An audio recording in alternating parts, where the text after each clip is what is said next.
ରାତି 4ଟା ଯାକେ କ'ଣ କରନ୍ତି ସେ ଖବର ବି ଆମ ପାଖରେ ଅଛି। ସୁନ୍ଦର ଭାବରେ ସଜେଇ ହେଇ ମାନେ ଲୋତକ ଧାରା ଖସେଇ ପ୍ରଚାର କରିବି ଆପଣଙ୍କୁ କଲିଜାଟା ଏମିତି ଯୋଉ କହିଲେନି ବାହାରି ଆସିବ ମୋ କଥା କହିଥିଲେ ଆପଣ। ମତେ କେତେ ବୟସ ହେଲାଣି, ଆପଣଙ୍କୁ କେତେ ବୟସ ହବ? ମତେ ଯେତିକି ବୟସ ହେଲାଣି ଆପଣ ସେତେବେଳେ ଜନ୍ମ ହିଁ ନଥିବେ। ମ୍ୟାଡାମ ସେ ପଟ୍ଟନାୟକ ବାବୁ କିଏ? ରାହୁଲ ରଞ୍ଜନ ମହାରଣା କେସରେ କୌଣସି ରେକର୍ଡରେ ଗୋଟେ ୱିଟନେସ୍ ବି ନାହିଁ। ସେ ଦେଖନ୍ତୁ କେତେ ଚାଲାକ କରିଛନ୍ତି ପୂର୍ବତନ ଆଇଆଇସି। ଗୋଟେ ପରିବାର କୋଳଶୂନ୍ୟ ହେଇଯାଉଛି। ତମେ ଏମିତି ଇନଭେଷ୍ଟିଗେସନ କରୁଛ ପଇସା ପକେଇବା ନାଁରେ। ତମ ସ୍ତ୍ରୀ ମାନେ ବି ତମକୁ ଛେପ ପକେଇବେ ଯଦି ସେକେଣ୍ଡ ଆଟେମ୍ପଟା ଯଦି ସକ୍ସେସଫୁଲ ନ ହଉଛି ତାହେଲେ ତାକୁ ଗାଡି ଚଢିକିରି ମର୍ଡର କରିବେ। କଲିଜା ବାହାରିବନି। କଲିଜା ମୋର ଠିକ ଅଛି। କଲିଜା ମୁଁ ଭିଡ଼ିକି ଖାଇଦେବି ହେଲା। Was registered at the Lonavala police station in Pune district, Maharashtra, as it was the jurisdiction closest to the Lohagarh fort where the crime took place. ଆଉ ଏଥିରେ first information report for murder and criminal conspiracy the BNSS legally mandates forensic investigations for offenses punishable by 7 years or more, requiring forensic experts to visit crime scenes and secure digital electronic evidence. Uh, uh, example, call logs and phone locations. ତା ସହିତ ଭାରତୀୟ ସାକ୍ଷ୍ୟ ଅଧିନିୟମ ଅନୁଯାୟୀ it heavily focus on the admissibility of electronic and digital records such as the digital footprint and chats found on the suspect's devices. ଆଉ ଆମର Indian constitution article 21 guarantees the fundamental right to life and personal liberty, establishing that no person shall be deprived of these except according to procedures established by law. The arrest and 7-day police custody of the accused were conducted in strict adherence to Article 22 of the Constitution, which mandates the rights of the arrested. ତାପରେ ଦଣ୍ଡ ବିଧାନ ଅନୁଯାୟୀ ଯଦି କୌଣସି ବ୍ୟକ୍ତି murder କରନ୍ତି ତେବେ ଭାରତୀୟ ନ୍ୟାୟ ସଂହିତା ଅନୁଯାୟୀ ତାଙ୍କୁ ମୃତ୍ୟୁଦଣ୍ଡ କିମ୍ବା ଆଜୀବନ କାରାଦଣ୍ଡ ଏବଂ ସହିତ ଜରିମାନା ଫାଇନ ହୋଇପାରିବ। ଆଉ ଏଥିରେ ଏ କେସରେ ଏ ଯୋଉ କେତନ ଅଗ୍ରୱାଲ କେସରେ ଅତି ଦୁର୍ଭାଗ୍ୟଜନକ ଘଟଣା ଘଟିଛି। ଏଇ ଯୋଉ ଶ୍ରିୟା ଆଉ ଚେତନ ଦି ଜଣ ଆକ୍ୟୁଜ ଏମାନେ କନସ୍ପିରେସି କରି ଯୋଉଠି ମାନେ ବାହାଘର ପାଇଁ ଅଲରେଡି ବୁକ୍ ହେଇସାରିଥିଲା, ଏମାନେ ବିଶ୍ୱାସଘାତକତା କାମ କରିଛନ୍ତି। ଆଜିକାଲି ଦୁନିଆ ମାନେ ପୁରା ସବୁଆଡେ ମାନେ କ୍ରାଇମ ବଢି ବଢି ଚାଲିଲାଣି। ଆଉ ଏଇ ଯୋଉ ଶ୍ରିୟା ଆଉ ଚେତନ ଏ ଦି ଜଣ ଯାକ ଫାଷ୍ଟ ଆଟେମ୍ପ ନେଲେ ମାରିବା ପାଇଁ। ତାପରେ ସେ ଗଡି ମାନେ ସେ ତ ଯେହେତୁ ପାହାଡ ଚଢା ଚଢିରେ ସେ ଏଥିରେ ଏକ୍ସପର୍ଟ ଥିଲା, ସେ ଫାଷ୍ଟ ଆଟେମ୍ପ୍ଟରେ ଯେତେବେଳେ ତାକୁ ଠେଲି ଦେଇଛନ୍ତି ସେ ଗୋଟେ ଗଛଟାକୁ ଧରି ପକେଇଛି ଏବଂ ପର ମୁହୂର୍ତ୍ତରେ ସେ ଗଛକୁ ଧରିକି ସେ ଉଠି ଆସିଛି ଉପରକୁ। ସେ ଇଏ ଝିଅଟି କହିଲା, ଶ୍ରେୟା କହିଲା ଯେ ହଉଛି ଗୋଟେ ସାପ ଦେଖିଲି ଯୋଉଟା କି ମୁଁ ତମକୁ ଏପଟକୁ ଠେଲିବା ବଦଳରେ ମୋ ସେପଟକୁ ବାଜିଗଲା ହାତ, ଯାହା ହଉ ଠାକୁରଙ୍କ ଦୟାରୁ ଆମେ ବଞ୍ଚିଗଲେ, ଏଠୁ ଆମେ ପଳେଇବା। କିନ୍ତୁ ପର ମୁହୂର୍ତ୍ତରେ ତାର ଚକ୍ରାନ୍ତ ଥିଲା ଯେ ହଉଛି ଏଇ ଯୋଉ ଲୋହାଗଡ଼ ଫୋର୍ଟରେ ଆଉ ଥରେ ଆଟେମ୍ପ ନେବା ପାଇଁ। ତାପରେ ସେମାନେ ବି ଚିନ୍ତା କରିଥିଲେ ଶ୍ରିୟା ଆଉ ଚେତନ ଯଦି ଏଇ ଯୋଉ ଲୋହାଗଡ଼ ଫୋର୍ଟରେ ଯଦି ସେକେଣ୍ଡ ଆଟେମ୍ପଟା ଯଦି ସକ୍ସେସଫୁଲ ନ ହଉଛି ତାହେଲେ ତାକୁ ଗାଡି ଚଢିକିରି ମର୍ଡର କରିବେ। ଭାବନ୍ତୁ ଇଏ କେତେ ବଡ ମାନେ ଏ କାଣ୍ଡ କରିଛନ୍ତି ଆଉ କେତେ ବଡ ଘାତକତା। ଏଟା ଗୋଟେ ସଂସାର ବିରୋଧୀ କାର୍ଯ୍ୟ ଏଗୁଡାକ। ତା ଛଡା ଭାରତୀୟ ନ୍ୟାୟ ସଂହିତା ଅନୁଯାୟୀ ହତ୍ୟା ପାଇଁ ଷଡ଼ଯନ୍ତ୍ର କନସ୍ପାଇରେସି ଟୁ ମର୍ଡର ଏକ ଗୁରୁତର ଅପରାଧ ଅଟେ। ଯେତେବେଳେ ଦୁଇ ବା ତତୋଧିକ ବ୍ୟକ୍ତି ହତ୍ୟା ଭଳି ଏକ ଜଘନ୍ୟ ଅପରାଧ କରିବାକୁ ଏକଜୁଟ ହୋଇ ଯୋଜନା କରନ୍ତି, ଏହା ଭାରତୀୟ ନ୍ୟାୟ ସଂହିତାର ଧାରା 61 ଅନୁଯାୟୀ ଅପରାଧିକ ଷଡ଼ଯନ୍ତ୍ର ବା କ୍ରିମିନାଲ କନ୍ସପାରେସି ଭାବରେ ଗଣାଯାଏ। ଅପରାଧର ପରିଭାଷା ବିଏନ୍ଏସ୍ ବା ଧାରା 61 ଅନୁଯାୟୀ ହତ୍ୟା ପରି ବଡ଼ ଅପରାଧ ଯାହାର ଦଣ୍ଡ ମୃତ୍ୟୁଦଣ୍ଡ, ଆଜୀବନ କାରାଦଣ୍ଡ ବା 2 ବର୍ଷ କିମ୍ବା ତାଠାରୁ ଅଧିକ କଠିନ କାରାଦଣ୍ଡ ପାଇଁ କେବଳ ଏକ ସହମତି ବା ଯୋଜନା କରିବା ହିଁ ଅପରାଧକୁ ସମ୍ପୂର୍ଣ୍ଣ କରିଦିଏ।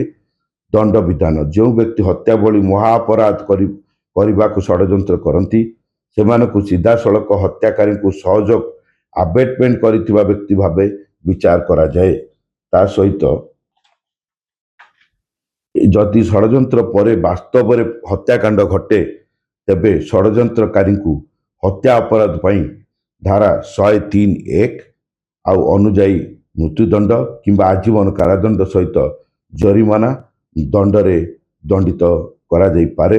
ଆଉ ଯେହେତୁ ଏଟା ବହୁତ ସେନ୍ସିଟିଭ ଆଉ ବିଶ୍ୱାସଘାତକତା କାମ କରିଛନ୍ତି, ଏମାନଙ୍କୁ ପୁରା ଲାଇଫ୍ ଫର୍ ନାହିଁ, ଏ ଦି ଜଣଙ୍କୁ ଟୋଟାଲ ହ୍ୟାଙ୍ଗ କରିବାର କଥା ପ୍ରମାଣିତ ହେଲା ତାହେଲେ କ୍ରିମିନାଲ ଧାରା 61 ଅନୁଯାୟୀ କ୍ରିମିନାଲ କନ୍ସପାରେସି ଅନୁଯାୟୀ 10 ବର୍ଷ ପର୍ଯ୍ୟନ୍ତ କଠିନ କାରାଦଣ୍ଡ ଏବଂ ଜରିମାନା ହୋଇପାରେ।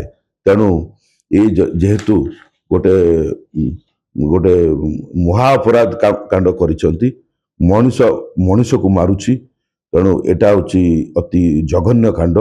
ଏଇ ଜଘନ୍ୟ କାଣ୍ଡକୁ ଏଇଗୁଡ଼ିକ ଯେପରି ମାନେ ଏଟା ଲୋକ ଲୋଚନରେ ଅତି ଅଶୋଭନୀୟ ଏବଂ ଆଜିକାଲିକା ଏଇ ଯୋଉ ଛୋଟ ପିଲାମାନେ ସବୁ ବଢି ବଢି ଚାଲୁଛନ୍ତି ଆଉ ଏଗୁଡ଼ିକ ସବୁ ଏଇ ଯୋଉ ଜଘନ୍ୟ କାଣ୍ଡ ପାଇଁ ଏମାନେ କ'ଣ କି ଆଜିକାଲି ପିଲାମାନେ ଭାରି ଏକ୍ସଟ୍ରାକ୍ଟିଂ ମାଇଣ୍ଡ, ମାନେ ଏ ଯୋଉ କେମିତି କାହାଠୁ ଏକ୍ସଟ୍ରାକ୍ଟ କରିବା ସବୁ ଏଇ ଯୋଉ ମୁଁ ଆଗରୁ ବି କହିସାରିଥିଲି, ଆମର ଫାଦର ଅଫ୍ ଇକୋନୋମିକ୍ସଙ୍କ ୱାର୍ଡରେ money money money sweeter than honey and brighter than sunshine ପଛରେ ସମସ୍ତେ ଗୋଡ଼ଉଛନ୍ତି ଏବଂ ପାଠ ଛାଡ଼ି ଷାଠରେ ମାତୁଛନ୍ତି, ଯାହାଫଳରେ କି ନିଜ ଲାଇଫ୍ ତ ମାନେ ଡେଞ୍ଜର ପୋଜିସନକୁ ଆଣୁଛନ୍ତି।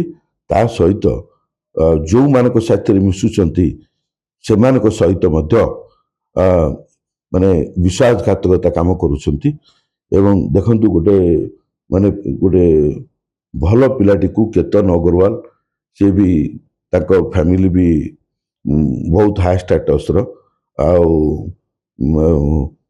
କୋଟି କୋଟି ଟଙ୍କାର ତାଙ୍କର ବିଜନେସ୍ ଥିଲେ ବି ବାହାଘର ପାଇଁ ପୁଣି ବୁକ୍ କରିଥିଲେ 15 crores ଏବୋଭ ସେ ମ୍ୟାରେଜ ପାଇଁ ଅଲରେଡି ମଣ୍ଡପ ବି ବୁକ୍ ହେଇଥିଲା।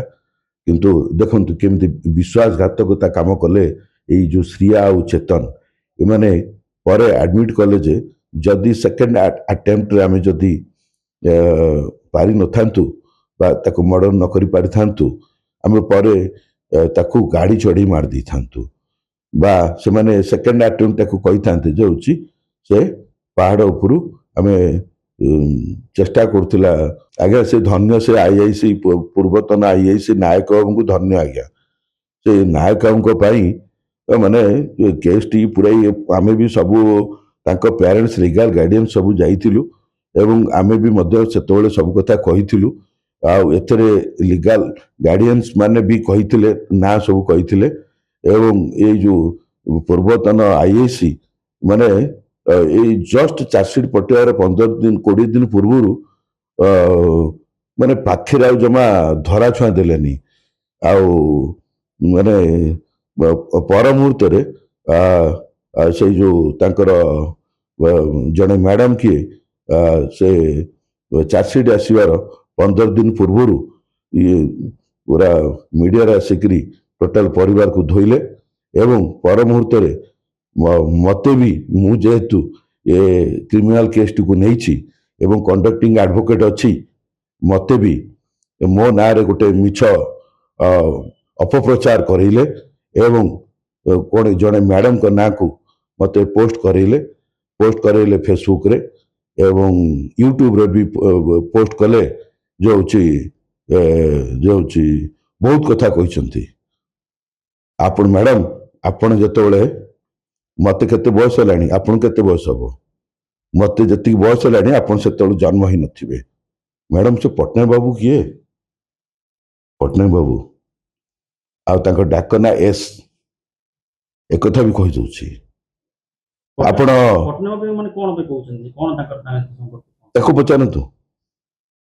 ତାକୁ ପଚାରନ୍ତୁ ସେ ତ ଏତେ ସୁନ୍ଦର ଭାବରେ ସଜେଇ ହେଇ ମାନେ ଲୋତକ ଧାରା ଖସେଇ ଶୁଣନ୍ତୁ ଗୋଟେ ମୁଁ କଣ ଭାବନ୍ତୁନି ଯେ ଆପଣ ଆମ ନାଁରେ ମିଛ ମାନେ ମୋର ସେ ବିୟଣ୍ଡ ମାଇ ନଲେଜ ମୋର ସେ ନଲେଜରେ ନାହିଁ ଯୋଉ ଲୋକ ଯୋଉ ମ୍ୟାଡମଙ୍କ ନାଁକୁ ପୋଷ୍ଟ କରେଇଛନ୍ତି ମୁଁ ତାଙ୍କର ଡାଇରେକ୍ଟଲି ହଉ ବା ଇନଡାଇରେକ୍ଟଲି ହଉ ମୁଁ ତାଙ୍କ ସାଥିରେ କିଛି ସଂଶ୍ଳିଷ୍ଟ ନାହିଁ କିନ୍ତୁ ମତେ ଯୋଉ ବଦନାମ କରିଛନ୍ତି ଏବଂ ମୋ ନାଁ ଆଜି ସୋସିଆଲ ମିଡିଆରେ ଏଇ ଯୋଉ ରଜ 4 ଦିନର ସମୟରେ ଯୋଉଟା ସୋସିଆଲ ମିଡିଆରେ ଯୋଉଟା କହିଲେ ଭାବନ୍ତୁ ଆପଣଙ୍କର ମାନେ ଆଚରଣ ଉଚ୍ଚାରଣ ବଡ଼ମାନଙ୍କ ପ୍ରତି ଆଉ ଯେହେତୁ ମୁଁ ଏଥିରେ କଣ୍ଡକ୍ଟିଂ ଆଡଭୋକେଟ ଅଛି ଆପଣ ଭାବୁଛନ୍ତି ମତେ କଣ ଡିମୋରାଲାଇଜ କରିଦେବେ ଆମେ ଗୋଟେ ବହୁତ ଦେଖି ଦେଖି ଆସିଛୁ ମୁଁ ଲଗେଇଲି ଲୋକ ଲଗେଇଲି ଖୋଜବାକୁ କାହା ଭିତରେ କିଛି ଗୋଟେ ଆର ଅଛି ଯାହା ଫଳରେ କି ଆମକୁ ବଦନାମ କରୁଛି ଖୋଜିଲା ବେଳକୁ ମୁଁ ଡିଟେଲ କଂକ୍ରିଟ ଏଭିଡେନ୍ସ ସବୁ କଲେକ୍ଟ କରିକି ରଖିଛି ମୁଁ ଚାହୁଁନି ଏବେ ଟିକେ ଫୋକସ କରିବା ପାଇଁ ଆଉ ଖାଲି ଜଷ୍ଟ ମ୍ୟାଡମ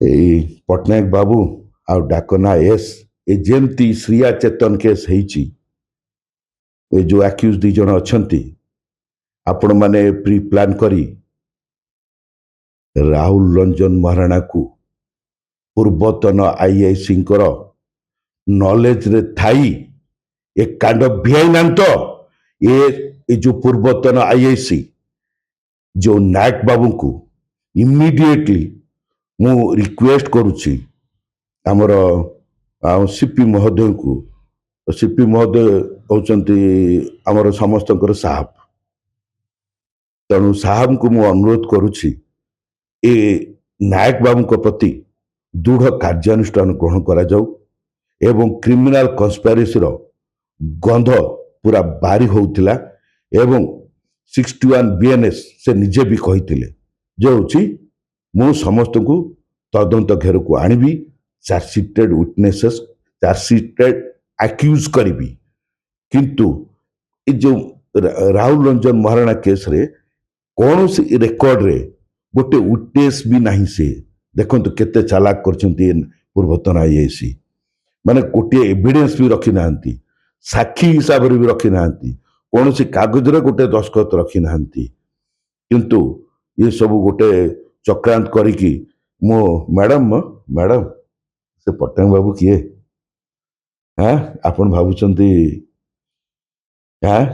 ଏକୁଟିଆ ଚାଲାକ ମୋର ବିୟଣ୍ଡ ମାଇ ନଲେଜ ଆପଣ ଯୋଉ ନାଁଟା ଉଠେଇଛନ୍ତି ପ୍ରଚାର କରିବି ଆପଣଙ୍କୁ କଲିଜାଟା ଏମିତି ଯୋଉ କହିଲେନି ବାହାରି ଆସିବ ମୋ କଥା କହିଥିଲେ ଆପଣ ମୋ କଲିଜାଟା କୁଆଡେ ଏମିତି ବାହାରି ଆସିବ ମତେ କଣ କରିବେ ତମ କଲିଜା ମୁଁ ଭିଡିକି ଖାଇଦେବି ମୁଁ ସେତିକି କଂକ୍ରିଟ ଏଭିଡେନ୍ସ ରଖିଛି ଅପପ୍ରଚାରଠୁ ଏ ଯୋଉ ଲୋତକ ଧାରା ବୁହାଇ ଯୋଉ ବଦନାମ କରିଛ ମତେ be cautious be careful already I have given you 15 days time to disclose all the evidences what mischievous activities I have done with any lady personnel you have to disclose it within the 15 days otherwise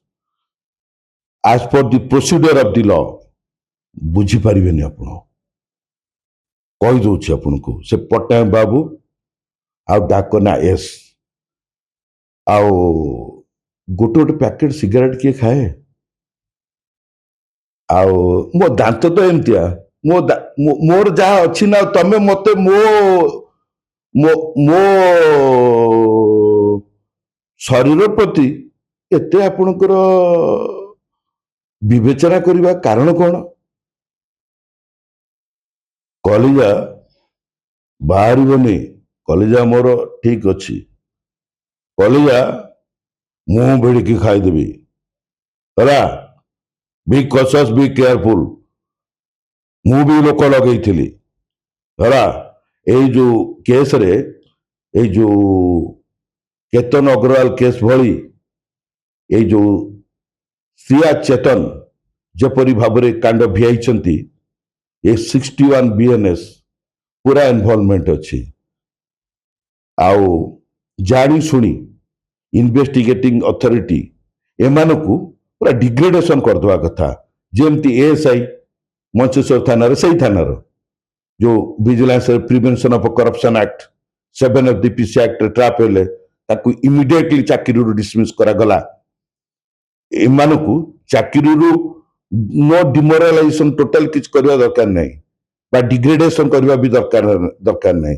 एमानकु जानी सुनी एमाने माने माने कौन money money money sweeter than honey रे एमाने माटिया पोशाक को एमाने पूरा दिबा लोकरे दिन रे चंद्र देखौचंती एवं लोक मानकु माने भुआ बुलौचंती एवं डरौचंती मध्य।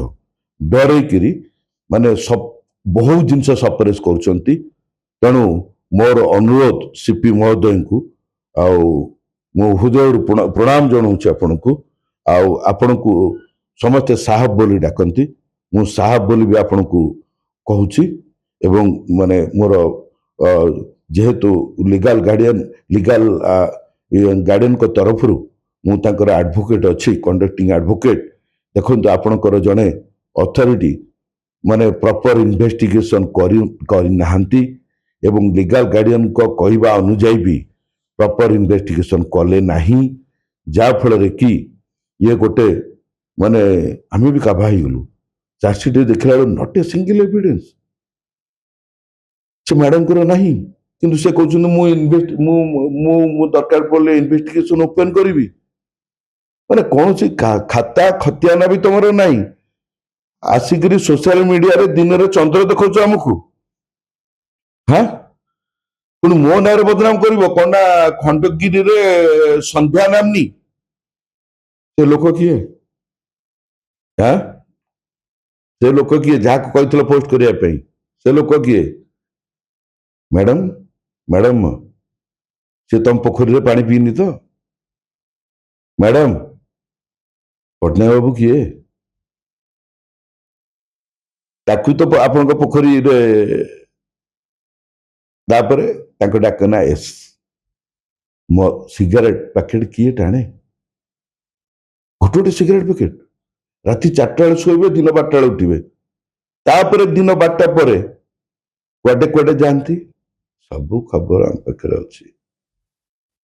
आपण को डायरेक्शन दौची 15 दिन भितर मो ना जो अपप्रचार कर डिस्क्लोज करंतु वीडियो मु ओपनली आपण को डायरेक्शन दौची, सेकेंड टाइम डायरेक्शन दौची। जो मो ना अपप्रचार करछंती मु जति बयस है आपण से जन्म ही नथिबे, किंतु आपणकर आचरण उच्चारण ठीक नहीं एवं संस्कारी हिसाब रे गोटे सनातन धर्म अनुसार आपण क्या किपर व्यवहार करा जाए आपण जानी नांती। जो अपप्रचार करछंती सेटा को मु आई एम गिविंग आज a conducting advocate in the Rahul Maharana case.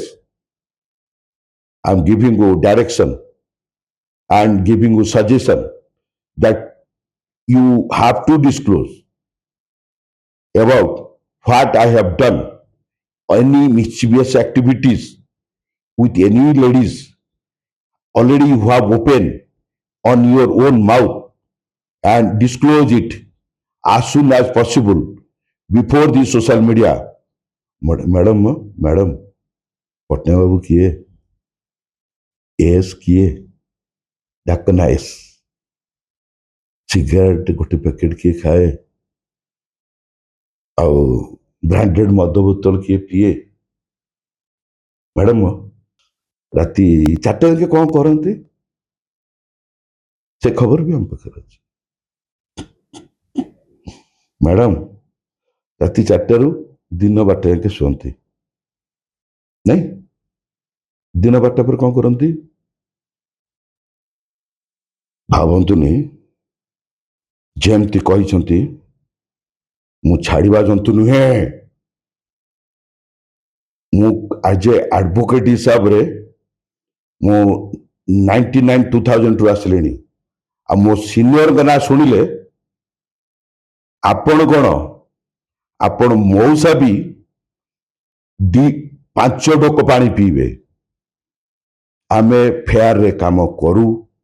ମୁଁ କାହାଠୁ ଏକ୍ସପ୍ଲଏଟ୍ କରେ ନାହିଁ। As per the procedure of the law. କ'ଣ ଲେଖିଥିଲେ ପୋଷ୍ଟରେ ସବୁ ମୁଁ ଜାଣିଛି। କିଏ ପୋଷ୍ଟ କରିଥିଲା ସବୁ ମୁଁ ଜାଣିଛି। ଆ ଭିତରେ ସବୁ କଲେକ୍ସନ କରିଛି। ମୋ କାମ ସହିତ ବି ସବୁ କାମ କରିଛି। ଆଉ ରାହୁଲ ରଞ୍ଜନ ମହାରାଣା କେସରେ ତା ସହିତ ବି ମୁଁ ରାହୁଲ ରଞ୍ଜନ ମହାରାଣା କେସରେ କିଛି ବି କୋଉଠି ଗୋଟେ ଡକୁମେଣ୍ଟ ପାଇଲି ନାହିଁ। ଆପଣଙ୍କର ଦସ୍ତଖତ ଚାର୍ଜସିଟ୍ର ସାର୍ଟିଫାଇଡ୍ କପି ବାହାର କଲା ପରେ ଆପଣ ଦିନରେ ଯୋଉ ଚନ୍ଦ୍ର ଦେଖାଉଛନ୍ତି ଚନ୍ଦ୍ର ଉଦିଆ ବଦନ ବନ୍ଦ କରନ୍ତୁ। ଆଉ ମୁଁ ଯୋଉଟା ମୋ ଏଗେନ୍ଷ୍ଟରେ ଯୋଉଟା ଆଲିଗେସନ୍ସ କରିଛନ୍ତି already given you direction and suggestion to open that video. ମାନେ fairly I am submitting and fairly I am giving you suggestion. ଆଉ ଏଇ ଯୋଉ କେତନ ଅଗ୍ରୱାଲ କେସ୍ ଭଳି କ'ଣ କଲେ ପୂର୍ବତନ ଆଇଏସି କ'ଣ କଲେ? ଆପଣମାନଙ୍କ ପରିବାର ଅଛି ଟି? ଆପଣ ପରିବାର ଘର ଲୋକକୁ ଯେତେବେଳେ ଆପଣ ଯିବେ ଏମିତି ପଇସା ଖାଇକିରି ମାନେ ଆମକୁ ଚଳେଇବା ନାଁରେ ଗୋଟେ ମର୍ଡର କେସ୍କୁ ପଇସା ପକେଇକିରି ଆମକୁ ଚଳେଇବା ନାଁରେ ଗୋଟେ ପରିବାର କୋଳଶୂନ୍ୟ ହେଇଯାଉଛି। ତମେ ଏମିତି ଇନଭେଷ୍ଟିଗେସନ କରୁଛ ପଇସା ପକେଇବା ନାଁରେ। ତମ ସ୍ତ୍ରୀ ମାନେ ବି ତମକୁ ଛେପ ପକେଇବେ। ରହିଲି, ନମସ୍କାର।